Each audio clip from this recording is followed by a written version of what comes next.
Hi friends, ನಮಸ್ಕಾರ. ನನ್ನ ಹೆಸರು ಅರ್ಪಿತಾ. ನಿಮಗೂ ಗೊತ್ತು, ಫಸ್ಟ್ ವ್ಲಾಗಲ್ಲಿ ನಾನು ಇಂಟ್ರೊಡ್ಯೂಸ್ ಮಾಡ್ಕೊಂಡಿದ್ದೀನಿ. ನನ್ನ ಚಾನಲ್ ನಿಮಗೆ ಇಷ್ಟ ಆಗಿದ್ದರೆ ಪ್ಲೀಸ್ ಲೈಕ್ ಮಾಡಿ, ಶೇರ್ ಮಾಡಿ, ಕಮೆಂಟ್ ಮಾಡಿ, ಸಬ್ಸ್ಕ್ರೈಬ್ ಮಾಡಿ. ನಾನು 2024 VAO ಎಕ್ಸಾಮ್ಗೆ ಯಾವ್ಯಾವ ಬುಕ್ ರೆಫರ್ ಮಾಡಿದೆ ಅದ್ರ ಬಗ್ಗೆ ನಾನು ಡೀಟೇಲಾಗಿ ನಿಮಗೆ ಎಕ್ಸ್ಪ್ಲೇನ್ ಮಾಡ್ತೇನೆ.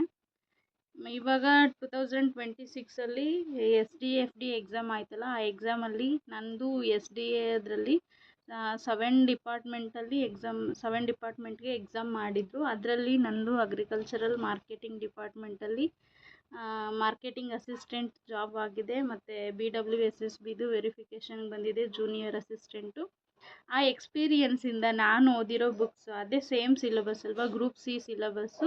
ಕಮ್ಯುನಿಕೇಷನ್ ಪೇಪರ್ ಇರುತ್ತೆ ಮತ್ತು GK ಪೇಪರ್ ಇರುತ್ತೆ. ನಾನು ಇವಾಗ ಆಲ್ರೆಡಿ ನಾನು ಕ್ವಾಲಿಫೈ ಆಗಿರೋದ್ರಿಂದ, ನನ್ನ ಜಾಬ್ ನನಗೆ ಸಿಕ್ಕಿರೋದ್ರಿಂದ ನಾನು ನಿಮಗೆ ಯಾವ ರೀತಿ ಓದಬೇಕು, ಯಾವ ಥರ ನೀವು ಎಕ್ಸಾಮ್ ಟ್ಯಾಕಲ್ ಮಾಡಬೇಕು ಎಂಬುದಾಗಿ ನಾನು ನಿಮಗೆ ತಿಳಿಸ್ಕೊಡ್ತೀನಿ. ನನ್ನ ಚಾನಲ್ ನಿಮ್ಗೆ ಇಷ್ಟ ಆದರೆ ಲೈಕ್ ಮಾಡಿ, ಶೇರ್ ಮಾಡಿ, ಕಮೆಂಟ್ ಮಾಡಿ, ಪ್ಲೀಸ್ ಸಬ್ಸ್ಕ್ರೈಬ್ ಮಾಡಿ. ಮೊದಲನೇದಾಗಿ ನಾವು GK ಪೇಪರ್ ಬಗ್ಗೆ, ಇವಾಗ VAಗೆ 2 ಪೇಪರ್ ಇರುತ್ತೆ. ಫಸ್ಟು GK ಪೇಪರ್ ಇರುತ್ತೆ ಮಾರ್ನಿಂಗ್ ಟೈಮು, ಮಧ್ಯಾಹ್ನ ಕಮ್ಯುನಿಕೇಷನ್ ಪೇಪರ್ ಇರುತ್ತೆ. GKಯಲ್ಲಿ ಭಾಳ ಓದಬೇಕು ನಾವು. 100 ಮಾರ್ಕ್ಸಿಗೆ GK 100 ಮಾರ್ಕ್ಸಿಗೆ ಇರುತ್ತೆ. 100 ಮಾರ್ಕ್ಸಿಗೆ ನಾವು ತುಂಬ ಓದಬೇಕು. ಅದೇ ಕಮ್ಯುನಿಕೇಷನ್ಗೂ ಸೇಮ್ ಮಾರ್ಕ್ಸ್ 100 ಮಾರ್ಕ್ಸ್ ಇರುತ್ತೆ, ಬಟ್ 3 ಸಬ್ಜೆಕ್ಟ್ ಅಷ್ಟೇ ಓದಬೇಕು. ಫಸ್ಟು ನಮಗೆ ಮೇನ್ ಫೋಕಸ್ ನಾವು ಯಾವುದು ಫೋಕಸ್ ಮಾಡಬೇಕಂದ್ರೆ, first current affairs KA department ಅವರು ಕ್ವಶನ್ ಪೇಪರ್ ತೆಗಿಯೋದ್ರಿಂದ ನಾವು ಕರೆಂಟ್ ಅಫೇರ್ಸ್ ಮೇಲೆ ಜಾಸ್ತಿ ಫೋಕಸ್ ಮಾಡಬೇಕು. 25ರಿಂದ 30 ಕರೆಂಟ್ ಅಫೇರ್ಸೇ ಬರ್ತಿದೆ ಇವಾಗ ಎಲ್ಲ ಎಕ್ಸಾಮಲ್ಲೂ ನಾವು ನೋಡ್ತಿದ್ದೀವಿ. 2024ಇಂದ ಇಲ್ಲಿವರೆಗೂ ನಾನು ನೋಡ್ತಿದ್ದೀನಿ. KA ಡಿಪಾರ್ಟ್ಮೆಂಟ್ ಅವರು ಆಲ್ಮೋಸ್ಟ್ ಮ್ಯಾಕ್ಸಿಮಮ್ ಅವರು ಯಾವುದ್ರ ಮೇಲೆ ಫೋಕಸ್ ಮಾಡ್ತಿದ್ದಾರೆ ಅಂದರೆ current affairs, 1 year current affairs ಮೇಲೆ ಜಾಸ್ತಿ ಫೋಕಸ್ ಮಾಡ್ತಿದ್ದಾರೆ. ನಾನು ಯಾವ ಬುಕ್ಸ್ ಓದಿದೆ ಕರೆಂಟ್ ಅಫೇರ್ಸ್ಗೆ, ಯಾವ ಮ್ಯಾಗ್ಝಿನ್ ಓದಿದೆ ಎಂಬುದಾಗಿ ನಾನು ನಿಮಗೆ ತಿಳಿಸ್ಕೊಡ್ತೇನೆ. ಕರೆಂಟ್ ಅಫೇರ್ಸ್ಗೆ ನಾನು ಸ್ಪರ್ಧಾ ಅರಿವು ಮ್ಯಾಗ್ಝಿನ್, ಎಲ್ರಿಗೂ ಕಾಣಿಸ್ತಿದೆ ಅಂದ್ಕೊಳ್ತೀನಿ. ಸ್ಪರ್ಧಾ ಅರಿವು ಮ್ಯಾಗ್ಝಿನು ಆಸ್ಪಿರೆಂಟ್ಸ್ ಎಲ್ರಿಗೂ ಪರಿಚಯ ಇರುತ್ತೆ ಈ ಮ್ಯಾಗ್ಝಿನ್ನು. ಸ್ಪರ್ಧಾ ಅರಿವು ಮ್ಯಾಗ್ಝಿನ್ ಇದು ನನಗೆ ತುಂಬ ಯೂಸ್ಫುಲ್ ಆದಂಥ ಮ್ಯಾಗ್ಝಿನ್ನು. ಒಂದು ಮ್ಯಾಗ್ಝಿನ್ ಒಂದೇ ಸರಿ ಓದಿದರೆ ನಮಗೆ ಯಾವುದೇ ಕಾರಣಕ್ಕೂ ನೆನಪಿರಲ್ಲ. ನೆನಪಿದ್ರೂ ಒಂದು 2ರಿಂದ 3 ಟಾಪಿಕ್ ಅಷ್ಟೇ ನೆನಪಿರುತ್ತೆ. ನಾನು ಸ್ಪರ್ಧಾ ಅರಿವು ಮ್ಯಾಗ್ಝಿನ್ನ 1 ತಿಂಗಳಿಗೆ 2 ಸರಿ ಮುಗಿಸ್ತಿದ್ದೆ, 2 ಸರಿ ಕಂಪ್ಲೀಟ್ ಓದ್ತಿದ್ದೆ. 3ನೇ ಸರಿ ಈ ಥರ A4 ಶೀಟ್ ತೊಗೊಳ್ತಿದ್ದೆ. 3ನೇ ಸರಿ ಓದಬೇಕಾದ್ರೆ ಈ ಥರ A4 ಶೀಟ್ ತೊಗೊಂಡು, ಈ A4 ಶೀಟಲ್ಲಿ ಒಂದು ಟಾಪಿಕ್ನ 1ರಿಂದ 2 ಲೈನ್ ಕಾಣಿಸ್ತಿದೆ ಅಂದ್ಕೊಳ್ತೀನಿ, ಕಾಣಿಸಲ್ಲ ಅನಿಸುತ್ತೆ ಮೇ ಬಿ.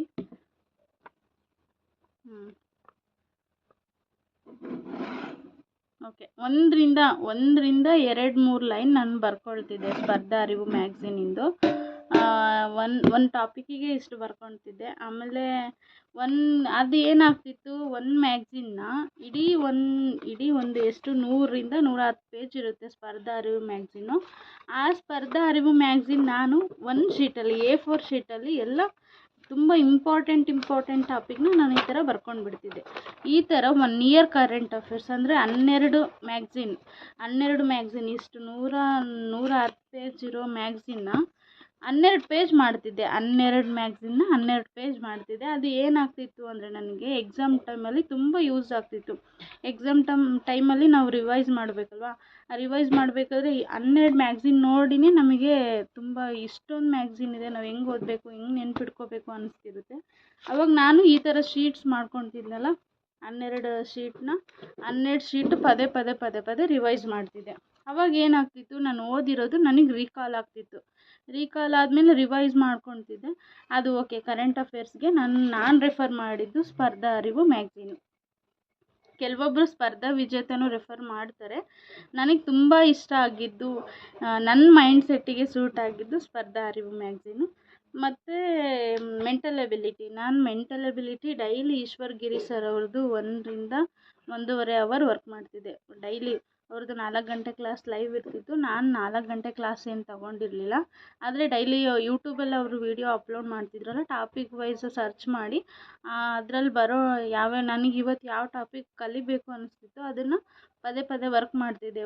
ಒಂದು ವೀಡಿಯೋನ 2 ಸರಿ ನೋಡಿ ವರ್ಕ್ ಮಾಡ್ತಿದ್ದೆ. ಮೆಂಟಲ್ ಎಬಿಲಿಟಿ ನಾನು ಆ ಥರ ಪ್ರಾಕ್ಟೀಸ್ ಮಾಡಿದ್ದೆ. ಮತ್ತು ಹಿಸ್ಟ್ರಿಗೆ ಬಂದರೆ ನನ್ನ ಫೇವ್ರೆಟ್ ಸಬ್ಜೆಕ್ಟ್ ಅಂದರೆ ಹಿಸ್ಟ್ರಿ ಆರ್ ಮಂಜುನಾಥ್ ಅವ್ರದ್ದು ಸ್ಪರ್ಧಾ ಇತಿಹಾಸ. ಈ ಬುಕ್ ನೋಡ್ಬೋದು ನೀವು ಯಾವ ರೀತಿ ಓದಿದ್ದೀನಿ ಅಂತ ಕಾಣಿಸುತ್ತೆ ನಿಮಗೆ, ಕಾಣಿಸಲ್ಲ ಅಂದ್ಕೊಳ್ತೀನಿ. ಈ ಥರ ಇಷ್ಟರಲ್ಲೂ ನಾನು ಬಿಟ್ಟಿರಲಿಲ್ಲ, ಅಷ್ಟು ಓದಿದ್ದೆ ನಾನು. ಈ ಸ್ಪರ್ಧಾ ಇತಿಹಾಸ ಬುಕ್ಕು ನನಗೆ ಹಿಸ್ಟ್ರಿ ನನ್ನ ಫೇವ್ರೆಟ್ ಸಬ್ಜೆಕ್ಟ್. ಇದು ಒಂದು ಸ್ವಲ್ಪನೂ ಗ್ಯಾಪ್ ಬಿಡ್ತಿರಲಿಲ್ಲ ನಾನು. ಪ್ರೀವಿಯಸ್ ಇಯರ್ ಕ್ವಶನ್ಸ್ ಯಾವ್ಯಾವ ಬರ್ತಿತ್ತೋ ಎಲ್ಲ ಕ್ವಶನ್ಸು ನಾನು ಈ ಬುಕ್ಕಲ್ಲೇ, ಇದೊಂದೇ ಬುಕ್ಕೇ ನಾನು ಓದ್ತಿದ್ದೆ ಹಿಸ್ಟ್ರಿಗೆ ಮಾತ್ರ. ಈ ಬುಕ್ಕಲ್ಲೇ ಎಲ್ಲ ಕಡೆನೂ ಬರೀತಿದ್ದೆ ನಾನು. ಒಂದು ಸ್ವಲ್ಪ ಎಲ್ಲಾದರೂ ಗ್ಯಾಪ್ ಸಿಕ್ಕರೆ ಸಾಕು ನಾನು ಆ ಥರ ಬರೀತಿದ್ದೆ. ಹಿಸ್ಟ್ರಿ ನನ್ನ ಫೇವ್ರೆಟ್ ಸಬ್ಜೆಕ್ಟ್ ಇದು. ಈ ಬುಕ್ನ ನಾನು ಮಿನಿಮಮ್ ಅಂದರೆ ಒಂದು 10 ಟೈಮ್ಸ್ ಓದಿರ್ಬೋದು. ಇದ್ರ ಜೊತೆಗೆ ಹಿಸ್ಟ್ರಿ ಚಿಗುರು ಪಬ್ಲಿಕೇಶನ್ ಅವರು ಇತಿಹಾಸದ್ದು ಎಲ್ಲ ಪ್ರೀವಿಯಸ್ ಇಯರ್ ಕ್ವಶನ್ಸ್ 400ಕ್ಕಿಂತ ಅಧಿಕ ಪ್ರಶ್ನೆ ಪತ್ರಿಕೆಗಳ ಸಂಗ್ರಹ ಅಂತಿದೆ. ಈ ಬುಕ್ ತೊಗೊಂಡಿದ್ದೆ ನಾನು. ಈ ಬುಕ್ ಓದ್ತಿದ್ದೆ, ಇದು ಚಾಪ್ಟರ್ ವೈಸ್ ಇದು ಓದ್ತಿದ್ದೆ. ಆ ಚಾಪ್ಟರ್ ವೈಸ್ ಇದನ್ನು ನಾನು ಅದೇ ಥರ ಪ್ರಿವೈಕ್ಯೂಸ್ ಎಲ್ಲ ಬಿಡಿಸ್ಕೊತಿದ್ದೆ. ನನಗೆ ಯಾವುದಾದ್ರೂ ಗೊತ್ತಿಲ್ಲದೆ ಇರೋ ಕ್ವಶನ್ ಬಂದರೆ ನಾನು ಪರ್ಫೆಕ್ಟ್ ಆಗೋವರೆಗೂ ಬಿಡ್ತಿರಲಿಲ್ಲ. ಅದನ್ನು ಬಾಯ್ ಹರ್ಟ್ ಮಾಡಿಬಿಡ್ತಿದ್ದೆ. ಇಲ್ಲಾಂದರೆ ಮತ್ತು ಇದರಲ್ಲೂ ಇಲ್ಲದೆ ಇರೋ ಕೆಲವೊಂದು ಕ್ವಶನ್ಸ್ ಇರ್ತಿತ್ತಲ್ಲ ರೀಸೆಂಟಾಗಿ ಮಾಡಿರೋದು, ಆ ಕ್ವಶನ್ಸ್ ಏನು ಮಾಡ್ತಿದ್ದೆ, ಇದರಲ್ಲಿ ಬರ್ಕೊತಿದ್ದೆ, ಗೂಗಲಲ್ಲಿ ಸರ್ಚ್ ಮಾಡ್ತಿದ್ದೆ. ಇವಾಗೆಲ್ಲ ChatGPT ಇದೆ, ಜೆಮಿನಿ ಇದೆ. PYQs ನಮಗೆ ಯಾವುದಾದ್ರೂ ಒಂದು ಟಾಪಿಕ್ ಮೇಲೆ PYQs ಬಂದರೆ ನಾವು ನಮಗೆ ಗೊತ್ತಿಲ್ಲದೆ ಇರೋ ಎಷ್ಟೊಂದು ವಿಷಯಗಳು AI ಬಂದಿದೆ, AI ನಾನು ತಿಳ್ಕೊತಿದ್ದೆ. ಅದರಲ್ಲಿ ಸರ್ಚ್ ಮಾಡಿ ಇದರಲ್ಲಿ ಇಲ್ಲದೆ ಇರೋ ಕ್ವಶನ್ಸ್ ಎಲ್ಲ ನಾನು ಈ ಬುಕ್ ಮೇಲೆ ಬರ್ಕೊತಿದ್ದೆ. ನನ್ನ ಫೇವ್ರೆಟ್ ಸಬ್ಜೆಕ್ಟು ಹಿಸ್ಟ್ರಿ 15ರಿಂದ 20 ಕ್ವಶನ್ಸ್ ತೆಗಿತಾರೆ. ಫಸ್ಟು ಕರೆಂಟ್ ಅಫೇರ್ಸ್ ತುಂಬ ಫೋಕಸ್ ಮಾಡಿ, ಆಮೇಲೆ ಮೆಂಟಲ್ ಎಬಿಲಿಟಿ ಡೈಲಿ ವರ್ಕ್ ಮಾಡಿ, ಆಮೇಲೆ ಹಿಸ್ಟ್ರಿ ಜಾಸ್ತಿ ಓದಿ. ಇನ್ನೊಂದು ಸಬ್ಜೆಕ್ಟ್ ತುಂಬ ನೀವು ಫೋಕಸ್ ಮಾಡಬೇಕಂದ್ರೆ ಇದು ಸೈನ್ಸು. ನಾನು RK ಸೈನ್ಸ್ ಓದಿದ್ದು. RK ಸೈನ್ಸ್ ಕ್ಲಾಸ್ ತೊಗೊಂಡಿದ್ದೆ ನಾನು. RK ಸೈನ್ಸ್ ಕ್ಲಾಸ್ ತೊಗೊಂಡು ಸರ್ದೇ ಬುಕ್ ಇತ್ತು, ರವಿಕಾಂತ್ ಸರ್ದು. ಅವ್ರ ಬುಕ್ ಓದಿದೆ ನಾನು. ಈ ಬುಕ್ಕು ನನ್ನ ಫ್ರೆಂಡ್ ಇಸ್ಕೊಂಡಿದ್ದಾರೆ, ಅವ್ರ ಹತ್ರ ಇದೆ, ಅದಕ್ಕೆ ನಾನು ನಿಮಗೆ ತೋರ್ಸೋಕ್ಕಾಗ್ತಿಲ್ಲ. RK ಸೈನ್ಸ್ ಅಂತ ನೀವು ಸರ್ಚ್ ಮಾಡಿದರೆ ಸಿಗುತ್ತೆ. ಯಾವುದೇ ಬುಕ್ ಸ್ಟಾಲಲ್ಲಿ ಕೇಳಿದ್ರೂ ನಿಮಗೆ RK ಸೈನ್ಸ್ ಬುಕ್ಕು ಸಿಗುತ್ತೆ. RK ಸೈನ್ಸ್ ಓದಿದೆ. ಮತ್ತು RK ಸೈನ್ಸ್ ಓದಿ ನಾನು ವಿಜ್ಞಾನ, ಇದು ಚಿಗುರು ಬ್ರಹ್ಮಾಸ್ತ್ರ ಬರುತ್ತಲ್ಲ, ಈ ಬ್ರಹ್ಮಾಸ್ತ್ರ ವಿಜ್ಞಾನದ್ದು ನಾನು ಇದನ್ನು PYQs ಎಲ್ಲ ನೋಡ್ಕೊತಿದ್ದೆ. ಚಾಪ್ಟರ್ ವೈಸ್ PYQs ನೋಡಿಕೊಂಡು ಬಿಡಿಸ್ಕೊತಿದ್ದೆ. ನನಗೆ ಗೊತ್ತಿಲ್ಲದೆ ಇರೋದು ಬಂದರೆ ಯೂಟ್ಯೂಬಲ್ಲಿ ಸರ್ಚ್ ಮಾಡಿ ಕ್ಲಾಸ್ ಕೇಳ್ತಿದ್ದೆ.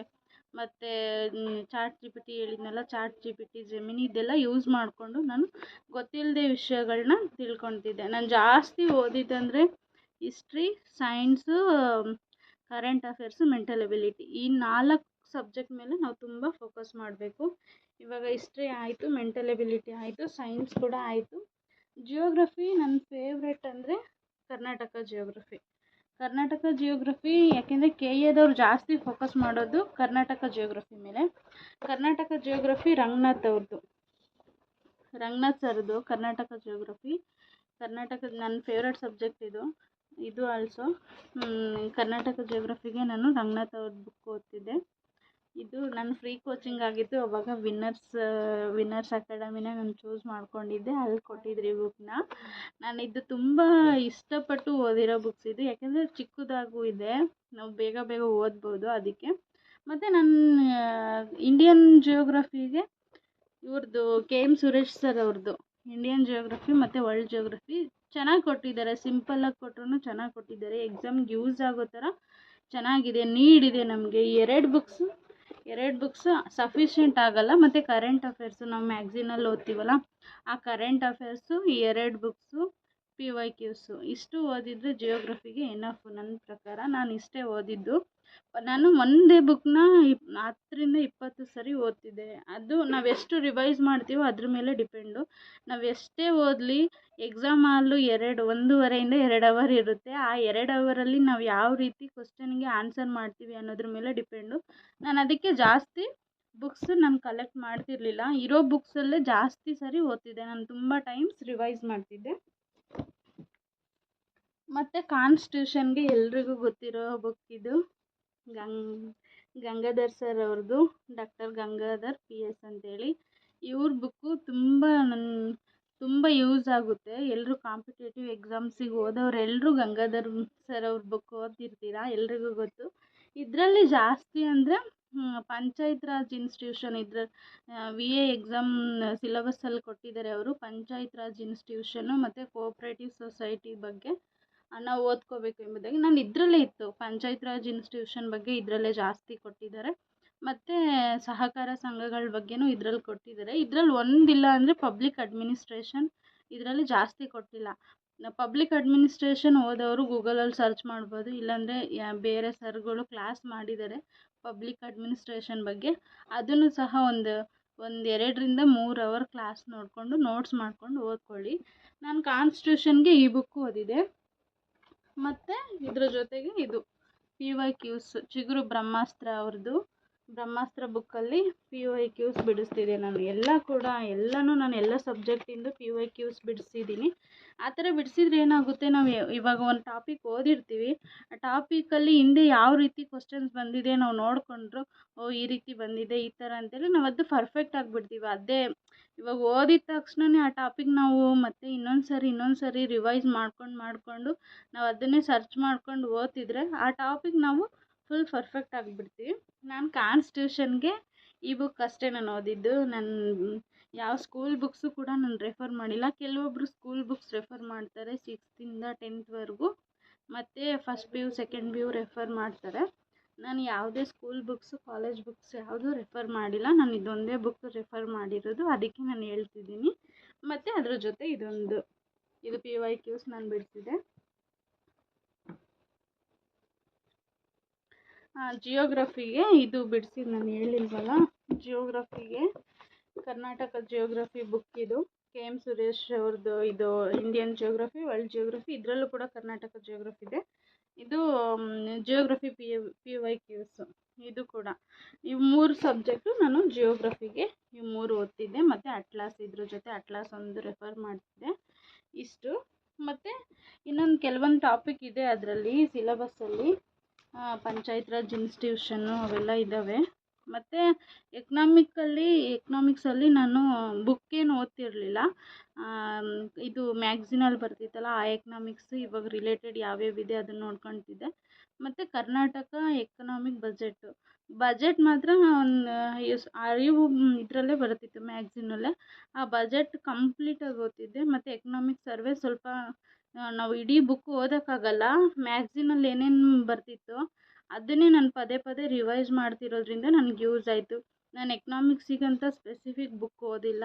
ಸ್ಪೆಸಿಫಿಕ್ಕಾಗಿ ಯಾವುದೇ ರೀತಿ ನಾನು ಎಕನಾಮಿಕ್ ಸರ್ವೇದು ಎಕನಾಮಿಕ್ ಬಜೆಟಿಂದು ಬುಕ್ ತಗೊಂಡು ಓದಿಲ್ಲ. ನಾನು ನಿಜ ಹೇಳಬೇಕು ಅಂದರೆ ನಾನು ಮ್ಯಾಗ್ಝಿನಲ್ಲಿ ಏನೇನು ಬರ್ತಿತ್ತೋ ಅದನ್ನೇ ನಾನು ರಿವೈಸ್ ಮಾಡ್ತಿದ್ದೆ, ಪದೇ ಅದನ್ನೇ ಓದ್ತಿದ್ದೆ. ಮತ್ತು ಇದು KM ಸುರೇಶ್ ಅವ್ರದ್ದು ಸಾಮಾನ್ಯ ಸ್ಪರ್ಧಾ ವಿಜೇತ SDFDA ಕ್ವಶನ್ ಬ್ಯಾಂಕ್ ಇದರಲ್ಲಿ 1991ರಿಂದ 2023ವರೆಗೂ PYQs ಇರ್ತಿತ್ತು. ಚೆನ್ನಾಗೂ ಎಕ್ಸ್ಪ್ಲನೇಷನ್ ಕೊಟ್ಟಿದ್ದಾರೆ. ನಾನು ಈ ಬುಕ್ಕು ಸಹ ಬಿಡಿಸಿದ್ದೀನಿ, PYQs ಇದನ್ನು ಬಿಡಿಸಿದ್ದೀನಿ ನಾನು. ಅದಕ್ಕೆ ನಾನು ನಿಮ್ಗೆ ಹೇಳಿದೆ, ನೀವು ಡೈಲಿ ಓದಿರ್ತೀರಾ, ಓದಿರೋ ಟಾಪಿಕ್ ಮೇಲೆ ಯಾವ್ಯಾವ ಕ್ವಶನ್ಸ್ ಬಂದಿರುತ್ತೋ ಅದನ್ನು ಬಿಡಿಸಿರ್ತೀರ. ಡೈಲಿ ಏನು ಮಾಡಬೇಕಂದ್ರೆ ನೀವು ಅದು ನಿಮ್ಮ ಟಾರ್ಗೆಟ್ ಆಗಿರಬೇಕು. 100 ಕ್ವಶನ್ ನಾನು ಇವತ್ತು ಬಿಡಿಸ್ಬೇಕಪ್ಪ, GK ಪೇಪರಿಂದ 100 ಕ್ವಶನ್ ಬಿಡಿಸ್ಬೇಕು, ಕಮ್ಯುನಿಕೇಷನಿಂದ 100 ಕ್ವಶನ್ ಬಿಡಿಸ್ಬೇಕು. ಹಂಗಾದ್ರೆ ಏನಾಗುತ್ತೆ, ನೀವು ಡೈಲಿ ಕ್ವಶನ್ಸ್ ಬಿಡಿಸಿ ನೀವು ಡೈಲಿ ಆನ್ಸರ್ ನೀವು ನೋಡಿ ಏನಾಗುತ್ತೆ, ನಿಮಗೆ 100 ಕ್ವಶನಲ್ಲಿ 10 ಕ್ವಶನ್ಸ್ ಅಂತೂ ನಿಮಗೆ ನೆನಪಿರುತ್ತೆ. ಆ ಥರ ಮಾಡ್ಕೊಂಡು ಹೋದರೆ ತಿಂಗಳಿಗೆ 3000 ಕ್ವಶನ್ಸ್ ಬಿಡಿಸ್ತೀರಾ. ಅದರಲ್ಲಿ 10 ಡೇಸ್ ಬಿಟ್ಟರು 2000 ಕ್ವಶನ್ಸ್ ಬಿಡಿಸ್ತೀರಾ. 1 ಮಂತಿಗೆ 2000 ಕ್ವಶನ್ ಆದರೆ 1 ಇಯರಿಗೆ ಎಷ್ಟು ಕ್ವಶನ್ ಆಗುತ್ತೆ, ಎಷ್ಟು ಆನ್ಸರ್ ನೀವು ಕಲಿತೀರಾ ಅದ್ರ ಮೇಲೆ ಡಿಪೆಂಡ್. ಇವಾಗ ಎಲ್ಲ ಸರ್ಗಳು ಯೂಟ್ಯೂಬಲ್ಲಿ ನೋಡ್ತಿದ್ದೀರಾ HYT ಅಂತಿದ್ದಾರೆ. ಆ HYT ಅಂದರೆ ಹೈ ಈಲ್ಡಿಂಗ್ ಟಾಪಿಕ್ ಎಲ್ಲಿಂದ ತೆಗಿತೀರಾ, PYQಸಿಂದನೇ ತೆಗಿತಿರೋದು. PYQಸಲ್ಲಿ ಪ್ರೀವಿಯಸ್ ಇಯರ್ ಕ್ವಶನ್ಸಲ್ಲಿ ಯಾವ ಟಾಪಿಕ್ ಬಂದಿರುತ್ತೋ ಆ ಟಾಪಿಕ್ ತೊಗೊಂಡು ಅದನ್ನೇ HYT ಅಂದರೆ ಅದನ್ನೇ ಕ್ಲೀನಾಗಿ ಎಕ್ಸ್ಪ್ಲೇನ್ ಕಲಿತಾ ಅದು ಯಾವ ರೀತಿ ಇದೆ, ಯಾವ ರೀತಿ ಟಾಪಿಕ್ ಬಂದಿದೆ ಅಂತೇಳಿ ಅದು ಹಿಂದೆ ಮುಂದೆ ಓದ್ಕೊಂಡು ಹೋದರೆ ನಮಗೆ ಅದೇ ಮತ್ತು ನೆಕ್ಸ್ಟ್ ಕ್ವಶನ್ ಬರುತ್ತೆ. ನಾವು ಯಾವುದೇ ಒಂದು ಟಾಪಿಕ್ ಬಂತ ಆ ಟಾಪಿಕ್ ಬಗ್ಗೆ ಕ್ಲಿಯರಾಗಿ ಕಾನ್ಸೆಪ್ಟ್ ಅರ್ಥ ಮಾಡಿಕೊಂಡು ಕಲಿಬೇಕು. ನಾನಿಷ್ಟು ಜಿ ಕೆ ಪೇಪರಿಗೆ ನಾನಿಷ್ಟೇ ರೆಫರ್ ಮಾಡಿದ್ದು.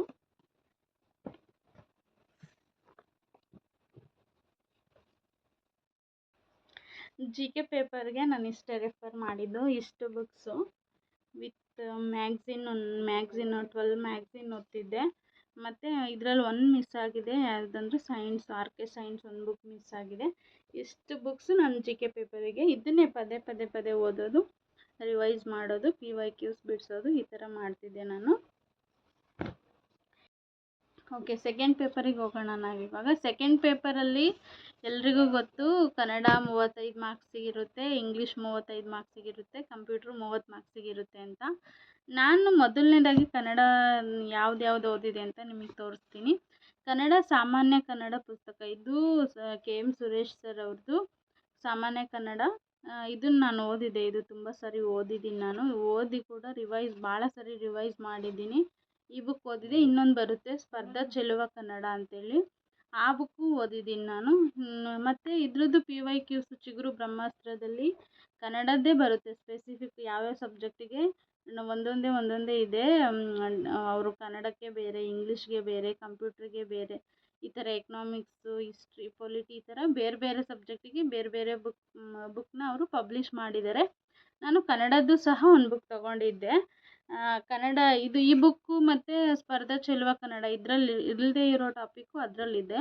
ಈ 2 ಬುಕ್ಸ್ ಓದ್ತಿದ್ದೆ ಮತ್ತು PYQs ಬಿಡಿಸ್ತಿದ್ದೆ ನಾನು ಕನ್ನಡ. ಇಷ್ಟು ಕನ್ನಡಕ್ಕೆ ನಾನು ಇಷ್ಟೇ ಓದಿದ್ದು. ಮತ್ತು ಇಂಗ್ಲೀಷ್ಗೆ ವೊಕ್ಯಾಬ್ಯುಲರಿ ಈ ಬುಕ್ಕಲ್ಲಿ ಓದ್ತಿದ್ದೆ ನಾನು. ಇದರಲ್ಲಿ 1500 ವರ್ಡ್ಸ್ ಇದೆ. ನಿಖಿಲ್ ಗುಪ್ತಾ ಅಂತೇಳಿ, ಇವ್ರದ್ದು ಸೆಂಟ್ರಲ್ ಗೌರ್ಮೆಂಟ್ ಜಾಬ್ಸಿಗೆ ಹೋದವರೆಲ್ಲ ಈ ಬುಕ್ ರೆಫರ್ ಮಾಡ್ತಾರೆ. ಸ್ಟೇಟ್ ಅವರಿಗೆ ಗೊತ್ತಿರುತ್ತೆ, ಕೆಲವೊಬ್ರಿಗೆ ಗೊತ್ತಿರಲ್ಲ. ನಾನು ಅದಕ್ಕೆ ನಿಮಗೆ ರೆಫರ್ ಮಾಡ್ತಿದ್ದೀನಿ.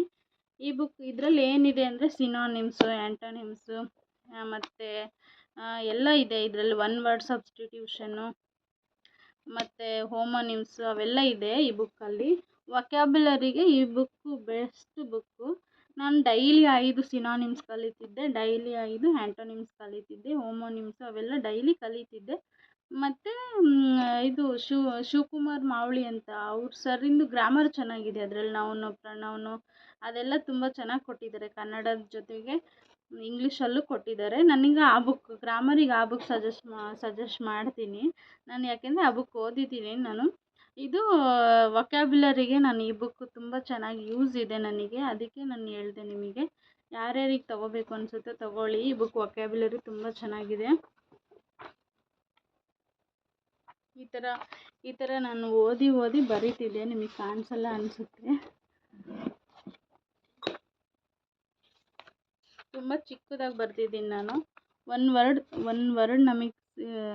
ವರ್ಡ್ ನನಗೇನಾದರೂ ಸಿಕ್ಕರೆ ಅಂದರೆ ಆ ವರ್ಡಿಗೆ ಯಾವ್ಯಾವ ಸಿನಾನಿಮ್ಸ್ ಬರುತ್ತೆ, ಯಾವ್ಯಾವ ಆ್ಯಂಟೋನಿಮ್ಸ್ ಬರುತ್ತೆ ಅಂತೇಳಿ ನಾನು ಈ ಥರ ಬರ್ಕೊತಿದ್ದೆ.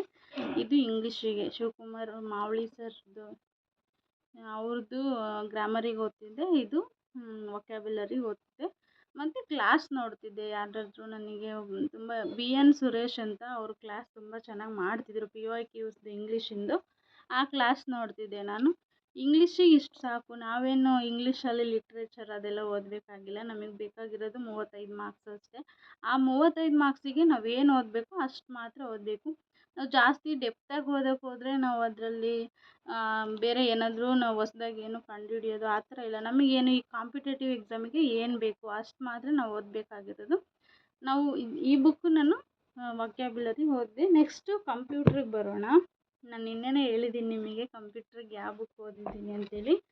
ಕಂಪ್ಯೂಟರು ಸುನಿಲ್ ಚೌಹಾಣ್ ಅಂತೇಳಿ, ಇವ್ರದ್ದು ದಿ ಬೆಸ್ಟ್ ಬುಕ್ ಅಂತ ಹೇಳ್ತೀನಿ ನಾನು ಕನ್ನಡ ಮೀಡಿಯಮ್ ಸ್ಟೂಡೆಂಟಿಗೆ.